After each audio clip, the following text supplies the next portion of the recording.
ನಾವೇನೇನು food ಕೊಡ್ತಾ ಇದ್ದೀವಿ daily ಮಾರ್ನಿಂಗಿಂದ ಇದು ಕುತೂಹಲ ಇರುತ್ತೆ ಎಲ್ಲರಿಗೂ ಕೂಡ. ಸೊ ಹಾಗಾಗಿ ಮಾರ್ನಿಂಗಿಂದ ಈವ್ನಿಂಗ್ವರೆಗೂ ಒಂದು ಎಲಿಫೆಂಟ್ಸ್ಗೆ ಎಷ್ಟು ಫುಡ್ಡನ್ನು ಕೊಡಬೇಕು, ಫಿಮೇಲ್ ಎಲಿಫೆಂಟ್ಸ್ಗೆ ಎಷ್ಟು ಕೊಡ್ತಾ ಇದ್ದೀವಿ, ಸೊ ಏನೇನು ಇಲ್ಲಿ ಸ್ಪೆಷಲಾಗಿ ಕೊಡ್ತಾ ಇದ್ದೀವಿ ಅನ್ನೋದ್ರ ಬಗ್ಗೆ ನಾವು ಇವತ್ತು ಡಿಸ್ಕಷನ್ ಮಾಡ್ತಾ ಇದ್ವಿ.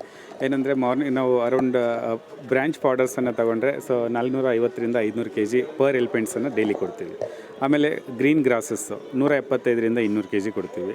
ತದನಂತರ ಇದು ಭತ್ತದ ಹುಲ್ಲು ಮತ್ತು ಭತ್ತ ಅದನ್ನು ಸೇರಿಸಿ ಅದೊಂದು 20 to 25 kg ಇರುತ್ತೆ.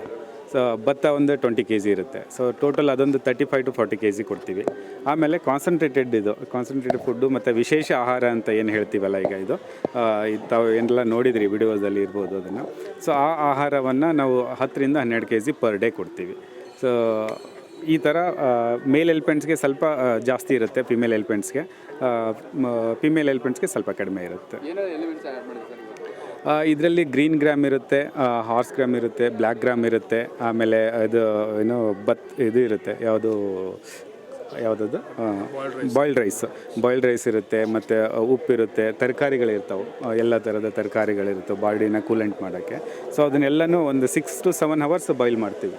ಬಾಯ್ಲ್ ಮಾಡಿ ಅದನ್ನೆಲ್ಲ ಕ್ಯೂಸಿ ಆಮೇಲೆ ತಿನ್ನಿಸ್ತಾರೆ.